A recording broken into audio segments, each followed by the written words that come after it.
Are we on? Yes. Okay. Welcome everyone to our November board meeting for State Fair Community College. And we want to welcome everyone that's here and also those that might be coming virtually. And we also want to welcome Sky Melcher, who is our new reporter for the Democrat. So welcome, thank you for being here. You'll see, I'll call this meeting to order and you'll see that the agenda has been sent out. And we will need an approval for the agenda, a motion and a second. I'll make that motion. I'll second. All those in favor say aye. Aye. Any opposed? And I checked about citizens' comments that we do not have any. Is that correct? Okay, also in your packet are the minutes from the October 28th meeting. And hopefully you've had a chance to go over those and look at them to see. And if everyone is agreed, I'll need a motion and a second to approve those minutes. Motion. For a second? Second. All those in favor say aye. Aye. Any opposed? Okay, board number 4. It's not down here, it's up there.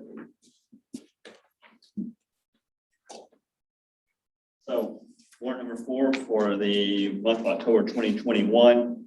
See disbursements were $4,377,172. Of that, notice that $1,009,918 were for the Olin Howard Workforce Innovation Center. That was that. Also, on the financial aid and refunds line, they did $800,000 includes the American Rescue Plan monies during the month of October that were sent to the students who qualified, themselves qualified for those funds. So that has been performed. Other than that, the expenses were as we would expect for the month of October.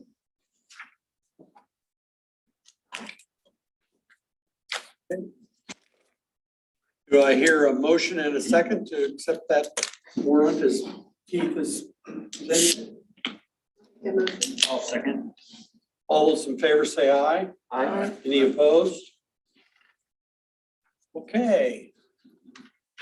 The motor pool acceptance, are you going to? I'm going to have Justin O'Neill, our facilities director, join me as well. And then I'll let him answering questions, talk about, but as you may or may not know, we have been offered a donation of 4 motor coaches from officially RJD Group, but you know them more informally as Pittsfield Transfer. If they want to donate us the 4 motor coaches, they would donate them to the foundation. Foundation would then transfer ownership to us. These would be used for translation purposes for college events only. There'd be no outside hire nor any outside use whatsoever as part of that. If you have any questions, Justin, I'll be glad to answer. If you have any questions about this, otherwise, what we're recommending, what we're asking you to do is authorize Dr. Anderson to accept that donation of up to 4 of them as we go forward. Sometime prior to the end of the year. We may have a couple this year and a couple next year based on their situations, how they prefer to donate them for their own purposes. Have any comment? I can answer any questions you might have. I've been in and out of the buses. I've been under them, through them. We've opened them up. We've started them. We've done all of that fun thing. We've talked with our insurance company at length, and we have they want some hoops that they want us to jump through to make sure that we've got all of our ducks in a row as far as some procedures and things like that. We've done some initial talks with some drivers that are already certified to drive these vehicles so that we can make sure that we are kind of a seamless transition so that we can operate them as soon as January when the athletic teams first of all need it. There'll be other groups that will be able to use them as well, but the athletic teams will be the first. Will the college employees be the drivers, or We will have to hire, we will have to hire drivers for them. The plan is they would be part-time employees, and the insurance will require that they be employees and not contracted. Yeah. And then what about where you'll keep them? Right now, Disfield has offered to let us continue to keep them at their facility, continue to use their fueling station and their laboratory dump as we work to transition that to our facilities. So that's continues to be very generous. Yeah, wonderful. Thank you. So just to add to that, I would remind you that right now we use Ditsville Transfer, their motor coach service for athletic team transportation and other needs. But as they phase that out, you know, this is truly a generous donation to the foundation. We thank the foundation for, at their meeting, they agreed to accept and transfer them to us. And there was really no other coach service anywhere close. And so we feel like they've done a good analysis of the cost, and we've budgeted for that transportation travel within the appropriate budgets, and that's where we will utilize those dollars for covering fuel and insurance and all of that. So we'll be using existing funding to cover the operation of the buses. And then we'll be able to continue to evaluate this and see how it's working out. And if we need to change it up, then we'll make sure to give you guys plenty of notice so we can budget for it otherwise. Will they continue just to be the white schemes? Are we planning to market them, brand them? Any conversation around that? Brad and I haven't had deep conversations yet, but yes, the plan would be, we would either wrap them or put, at least the name of the college on the side of them. A couple of them already have Home of the Roadrunners on the back of them, but yes, we want them identified. They're rolling billboards. Yeah, it's advertising. That they are, yeah. So we've kind of created some checklists of things that we want to do. That one's a little more towards the bottom just because there's some of the regulatory stuff we've got to get done first. Just thinking long-term. Yes, absolutely. Okay, So formally, I recommend the Board of Trustees authorize the president to accept the donation of the 4 52 to 56 passenger MCI motor coaches from RJD Group, LC of Sedalia. They would be donated to the J. Higner Hunter Education Foundation, which is subsequently transferred ownership to the college. Motor coach would be used for SFCC for transportation purposes only and would not be available for hire. That's the whole. okay, do I hear a motion? I'd like to make that motion. I would second it. All those in favor say aye. Aye. Any opposed? Okay, thank you. I'm not going to read through the entire next article here, but in 2017, we use Rawlings Architecture, on an as-called basis when we don't have a special project for him. Last time he approved a couple of special projects, but he helps us throughout the year, our little one-offs here and there, what we need. And every 2 years, we basically approve up to $50,000 for that use over the course of 2 years. We've never used that much on an as-call as needed. Typically, if we need to go beyond that, we hire him on an actual project basis for a specific need. So this is simply asking, actually, this is November 28, 2017 board meeting. We did do it then. We also reapproved it in 2019. So we're asking you to reapprove him to be our on-call architect for those one-offs. I need some help. Think about this for us for the next 2 years. So asking your approval to retain Richard Rawlings for the next 2 years for not to exceed price of $50,000 for one-offs during that time period. Isn't it Robert? Or is I it? think it's Robert. Yes, I'm looking at this as I read it. Yeah, I asked the same question. I think it is. Yeah, it is There Robert. is Okay. somewhere written in there, but we'll make that note. Okay, Will that be an issue, Randy, as far as voting? Pardon? Will that be an issue as far as voting on this? no, I don't think so. I think Make a we note. can amend this motion. And No one's made it yet, so Yeah. just make it as amended Yeah, to so- Robert Rawlings. I'll make a motion amending it to Robert Rawlings LLC as the on-call architect. I'll second. okay, and is that the motion too? Yep. Okay, okay, Yep. okay. All those in favor say aye. Aye. Any opposed? Okay, thank you. Dr. Bates? Yes, sir. Bethany Piper, our director of our Boonville campus, has been working with Cooper County and the Mid-Missouri Regional Planning Commission to update their emergency management plan. And that's an annual process they go to. As far as we believe, this is the first time State Fair Community College has been asked to participate in that process. And so they're working on adopting this new plan. And so part of that would include State Fair Community College. The purpose of the plan is to mitigate potential damages that would occur from a disaster prior to the disaster occurring. And so this plan has some elements in it that is not a commitment from the college to do, but it would enable the Mid-Missouri Regional Planning Commission, if there was grant funding available, to contact us and say, hey, we have some things, some potential funding available to fund your emergency responses. So near the end of this tab 8 are the 3 items that are the action items from State Fair Community College. And one is for a safe room for the campus. And currently there is not a tornado shelter room that would fit all of the people on the campus. The second one is for a backup generator. And you may realize that all of our IT backbone is backed up in Boonville.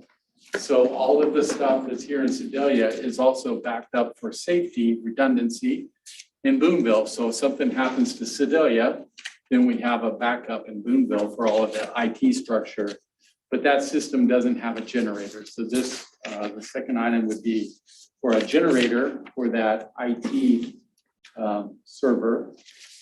And the third item is for basically an upgrade in our communication system to provide emergency alert through the building in the event of some kind of crisis.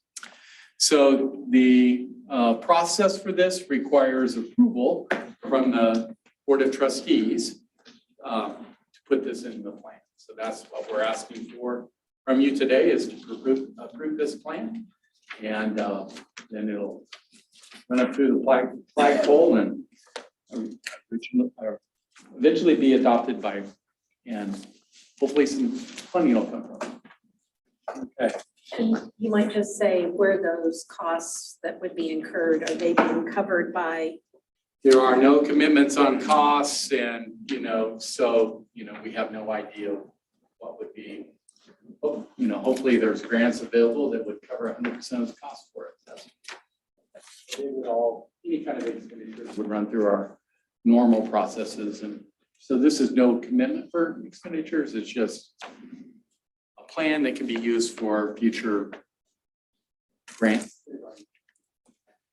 And from what I understand, it's a normal process. So I think the state's divided up and they have planning commissions with certain counties, groups of counties all over the state. So, Yep.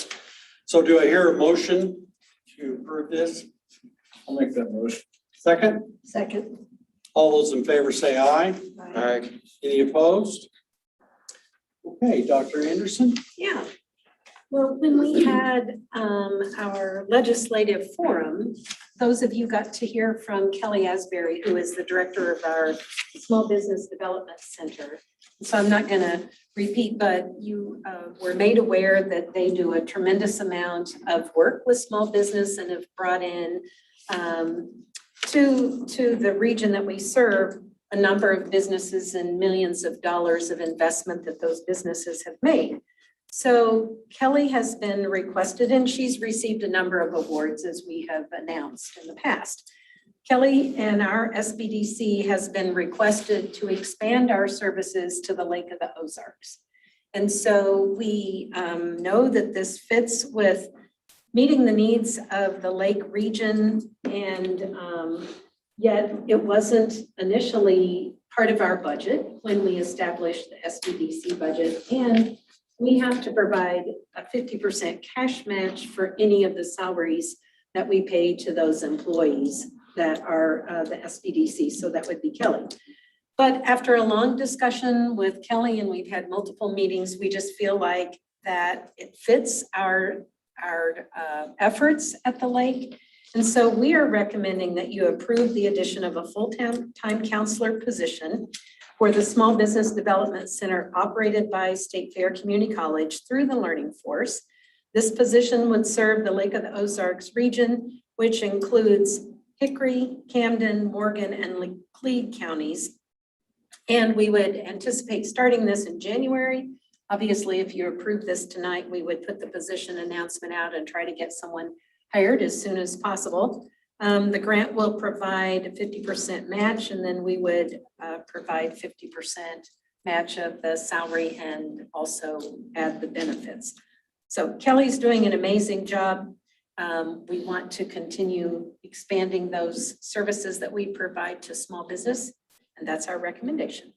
And also, we've talked about needing to expand our footprint and our presence in the Camden, Morgan counties in our service area. And this would, I think that also fulfills our stated goal to have a more visible presence in the lake area. Yeah. One of the things that in our discussion about covering the cost, the Learning Force in total generates more revenue than they expend, but as that would be expected. But we think there is an opportunity for our SBDC to outreach to the lake area with entities that could provide some funding support. You know, perhaps there's through the economic development, LORDAC and some others if we can. So those presentations will be made and we will seek support possibly from banks or others. And for some of the newer members that are on the board, the small business was previously at Warrensburg. And we had the opportunity to take that over 2 or 3 years ago, was it? It's been about 5. Oh, has it been that long? Yeah. And it's, and from what I think is always being reported here, Kelly's doing a tremendous job for them. And it's also a nice plug for State Fair Community College. Because those are federal funds, they cannot charge for their services. So unlike the Learning Forces operations where they can recoup overhead, they can only just charge direct costs of materials and that kind of thing. So that's why we would need to look for some financial support if possible. But Yeah. And we are the only community college in Missouri that operates the SBDC. Very often they're run through a university or extension. Dr. Anderson, when the grant, if the grant expires, I assume there's steps in place to absorb that other 50% so we continue forward with the program. Well, that's a great thing. We said that in our discussions, we are making a 3-year commitment so that when we get somebody hired, but obviously our goal would be that we would continue to operate that. If the state, you know, redirected those funds someplace, they would say that somebody else is responsible for covering those counties. So I don't think, you know, the state wants those counties to have service. So, but the state director is retiring, so you never know with a new leadership at the state what could occur, but I don't see that that would change. But with this, in essence, we as a college would be making a 3-year commitment to the counselors so that we can get somebody on board. They can get the work. Okay, do I hear a motion? I make that motion. And then a second? Second. All those in favor say aye. Aye. Any opposed? Okay, construction grant.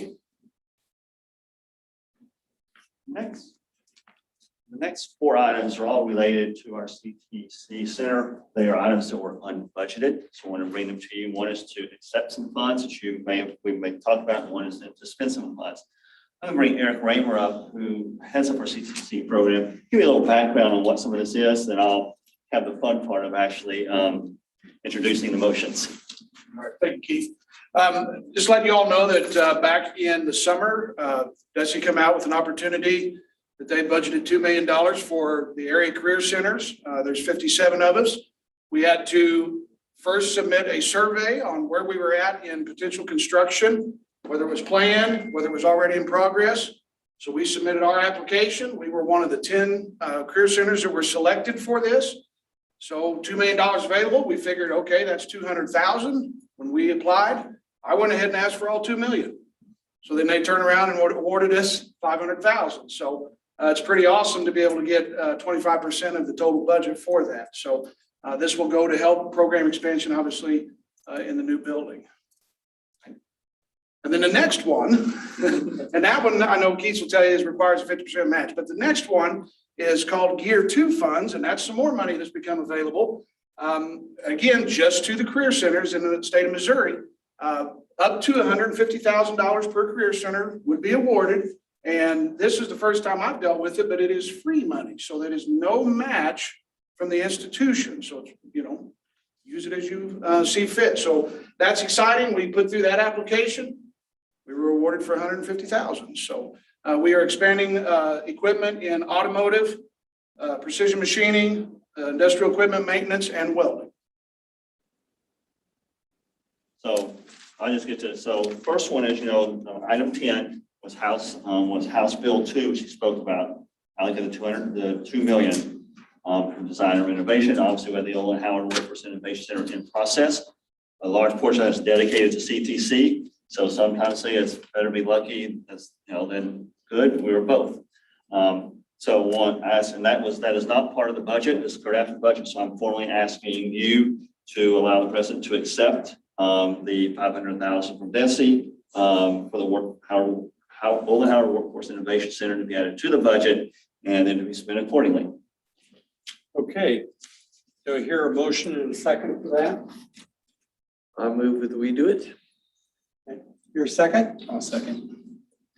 All those in favor say aye. Aye. Any opposed? Okay. I think, for people maybe not familiar, that we've been raising the match money required has already been raised, and it's money that's dedicated to the Howard Center. So our match is already in place. Good point. Okay.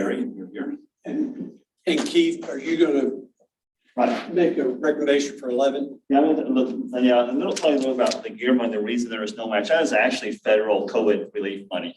That the governor has his discretion to assign it to DESI, and DESI gave it out as Eric described, and that's why there's no match to this. It is a COVID relief effort. So yeah, same thing. It was not in our budget. So I'll ask you to formally allow the president to accept those 150,000 in gear funds and then spend accordingly for the CTC Center. Okay. Do I hear a motion and a second? Yes, I move we accept $150,000. I'll second. Okay. All those in favor say aye. Aye. Aye. Any opposed? Okay.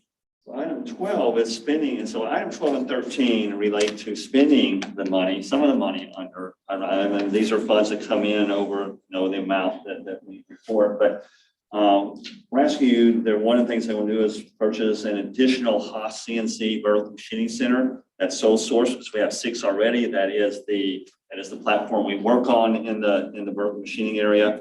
And to add that to the CTC arsenal they have there, recommended that you approve the purchase of a Haas Mini Mills 2 system for $50,747.95 from Haas Factory Outlet Division of NIMAT Machine Tool Corp. Kansas City.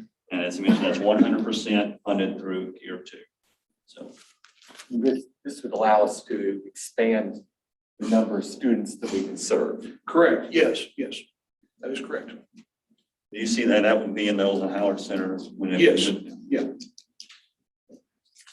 Okay, I'll need a motion in a second. Good. Go ahead, No, Justin. I'll second it. You go ahead. Okay, Patty and Justin. All those in favor say aye. Aye. Any opposed? Randy, can I ask a quick question? So combine these two are 83,000. Do we have a set deadline where we have to spend that out, the remaining 150, or is that open? We have until September 30th of 2023. I will have it spent probably in the next 3 months. Okay, just asking. Just clarification. I figured it wouldn't be hard, just You thought I'd ask the got your question. eyes on that. We already come up, we had the plan ready before we even applied for the money. Very good. And, Okay. so the remainder of that is adding to our robotics, as you can see there, a Universal Robots UR5A robot and gripper system for $33,091 from HT Automation, Kansas City. And again, that also is 100% Gear 2 funded. Okay. Do I hear a motion in a second? I'll ask a question. So how cutting edge is that? Okay, the robotics is universal, so we're able to put it on various machines out in our machine shop right now. Currently, we don't have any on the CTC side. So this will allow us now to jump into that area, which will, when our kids transfer through our programs into the college program, they'll have that training already there. So we've incorporated the college instructor to make sure that what we are going after or requesting is what we teach on the college side. So it is cutting So edge. see, since we don't have anything, this is way cutting edge. Yeah, for the CTC, yes, yeah. Gotcha. Okay, Sorry. I'll make a motion. okay, second? Second. All those in favor say aye. Aye. Any opposed? Okay, thank you. Hey, thanks. Thanks, Eric. Dr. Anderson. All right, thank you very much. Just compliments to Eric and the team, and it pays to have a plan in place and be moving on it and have the match money. That's wonderful. Well, I have some really exciting good news to share. Dr. Rhonda Hutton-Gann was honored this past weekend as a fellow of the Academy of the Organization of Associate Degree Nursing. And that organization had their convention in Austin, Texas. So she went down and was inducted as a fellow, which is kind of their Hall of Fame, I guess you could say. And OADN is a national advocate for more than 1,200 associate degree nursing programs. So I don't know if they inducted more than one fellow, but anyway, that's a big compliment to Rhonda and her leadership and all she does, not just here at State Fair Community College, but the state board looks to her for guidance and they are always consulting, and then nationally as well. So that's one. And then Kelsey Glassmaker was named the Elsevier Educator of the Year. And if you look up Elsevier, they're kind of a comprehensive curriculum solution provider, but they recognize individuals who are in healthcare, science, technology, kind of those fields. So Kelsey was named the Educator of the Year by them. A couple of other things that are really cool to announce to you. Our Rocket League esports team is undefeated, and that team is seeded first in the nation for the NJCAA National Championships competition, which is next week. Dr. Bates, is that right? Yes. So they Monday were. or Tuesday. So, Jacob Coleman, who was here and you were introduced to, that team has done extremely well. So just keep our fingers crossed. They remain undefeated and become national champions. That would be so cool. In the first semester. In their first semester, first year, yeah. I think some of those players, they're not new to the game, obviously. Yeah. And then we had some other individuals who are esports athletes to win and be able to compete in other games individually. So anyway, just big compliments to Jacob and that whole team for their efforts. Then I would also tell you that we held our first meeting for the planning for the Center for Advanced Agriculture and Transportation Technology. We brought a group together, and so we kind of are doing the high level planning of what that is, but we dreamed pretty big, and then we'll start to put some things on paper. So we will have a first opportunity to see that back before Christmas break, and then after Christmas, we'll be getting deeper into the weeds with individuals who need to have more input into that facility. But anyway, that occurred this past week. We had a couple of pictures I'll just show you. On Friday was picture day. We had a signing ceremony with Drury University. Randy, there you go. Drury, and thanks to Jim Cunningham, who works out all of our articulation agreements on the academic side. Jim had already worked out the articulation with Drury for the Associate of Arts in Teaching. And so we went down and had that signing at our Lake campus, along with a check presentation from the Genuine Country Music Association. Did the check presentation, and if you notice the amount on that check, it's $18,000, and this is their largest single donation to us. It was their largest GCMA Genuine Country Music event, Country Jamboree. So this is half of what they raised over their expenses, and the other half goes to the Lake Soccer Group for scholarships for kiddos. So that's tremendous, and big thanks to Lynn and John and the whole GCMA group. And then Mary had a check presentation with Gardner Denver on Friday as well. The check amount says $300,000. And basically that's an in-kind and cash contribution to the Olin Howard Workforce Innovation Center. They're donating a piece of equipment for the precision machining side. That equipment is still operating at Gardner Denver, and when we're ready to move it, they'll close that line down and get it over here. It's humongous. But anyway, big thanks to them for all of that. And then marketing has been tremendously busy with those kind of announcements, as well as this will be the Thanksgiving ad that's in the Democrat. And so I'll just kind of tell you that shows our MCCA award winners, as well as the trustee emeritus honorees that we had, and then a thanks to all those who have contributed to the Olin Howard Workforce Innovation Center.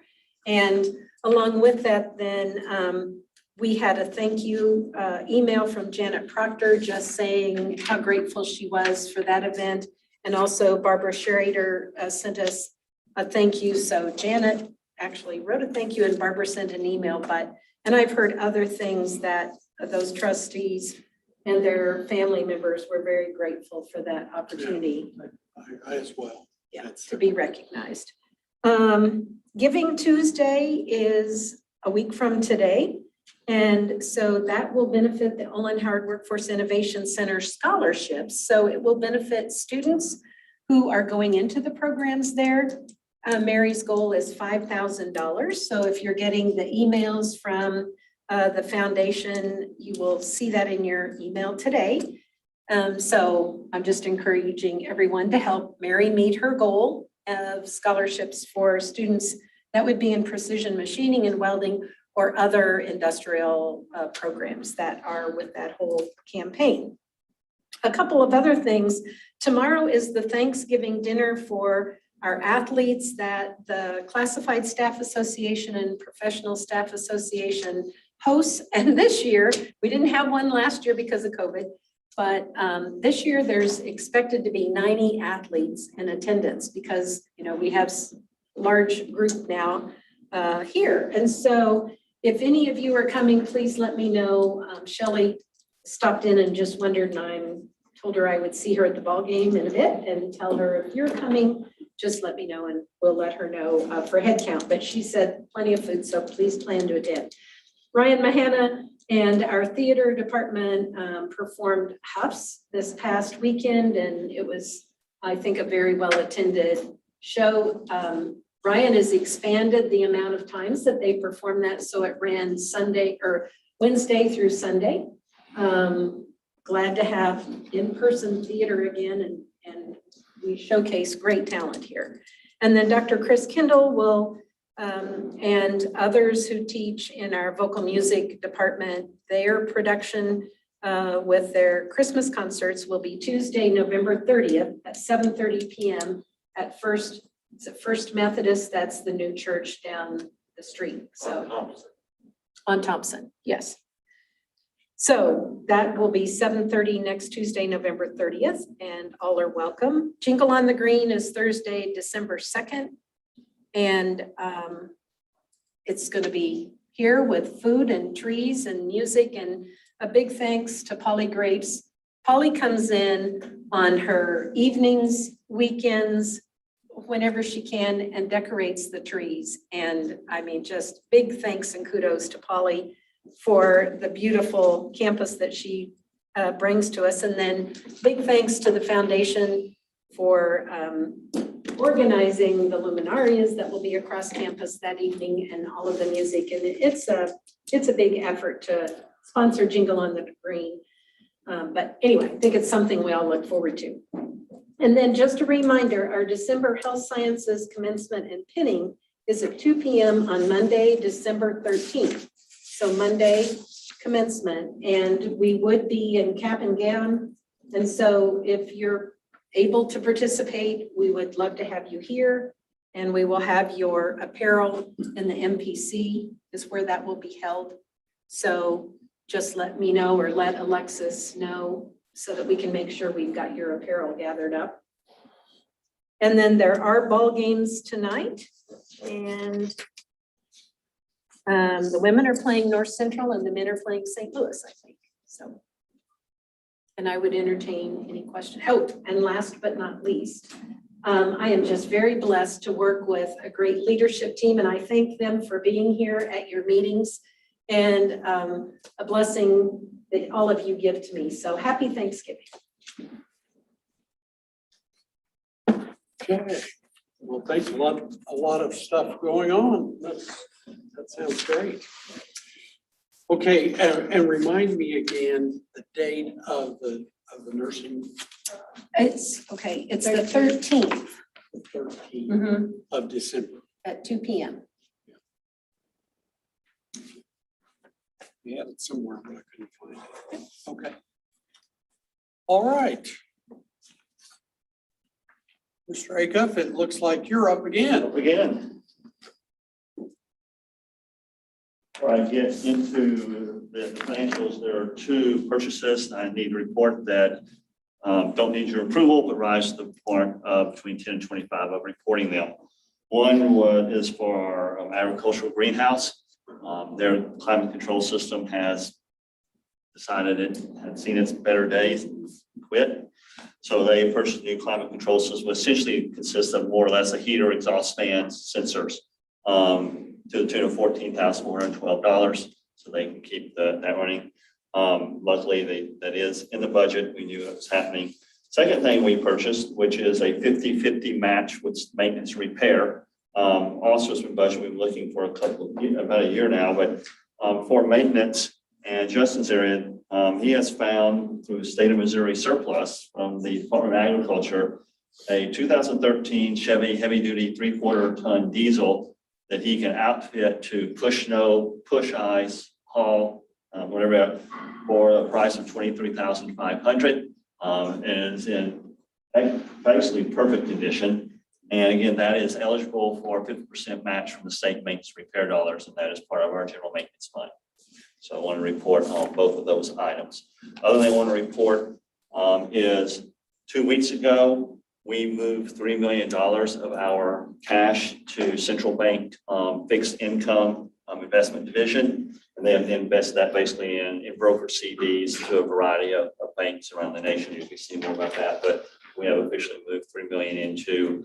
They range maturity anywhere from 6 months to 2 years. We've laddered them out. So every 6 months, there's some coming off in case we get it. Plus, as rates go up, we can then put them in a little bit higher returning CDs. So I'll let you know that has happened for the last couple of weeks. In terms of our financials, really the months of October, November, not a lot happens. We don't really bring in a lot of income, and our expenses are fairly stable. We know what they are. But you'll see, as you know, that our tuition fees are about $360,000 below where we had projected them. We made aware of that. Everything else is running where we thought it would. Also on expenses, about this time of year, I would expect our expenses to be around 30% of our budget. You see here, our expenses on the far right are about 30.6. So they're about where I would expect them to be. If they were up in the 32, 33, I'd be a little concerned.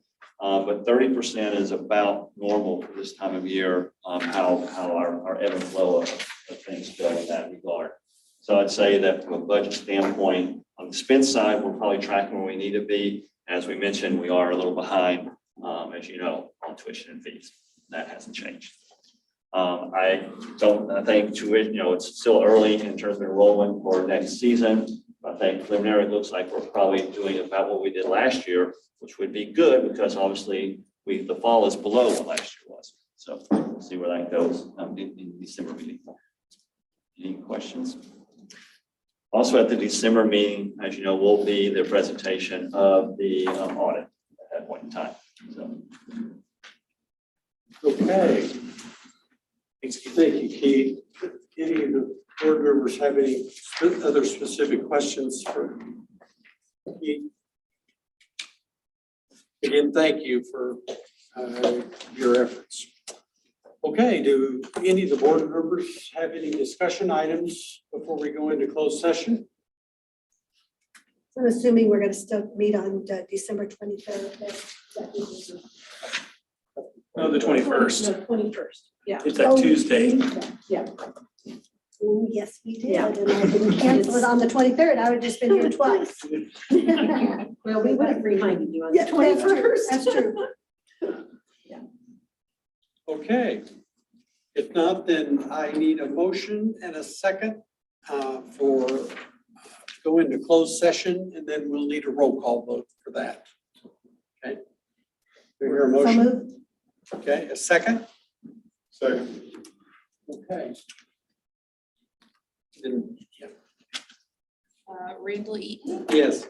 Tim Carr, Yes. Justin Hubbs. Yes. Nick Estrada, Richard Parker. Yes. Patricia Wood. Yes. Okay, we will need to go into 148, and that will be for personnel. And A and C. Okay, A and C. Okay, the board will go into room 148, and then we'll come back into here to adjourn. Seats.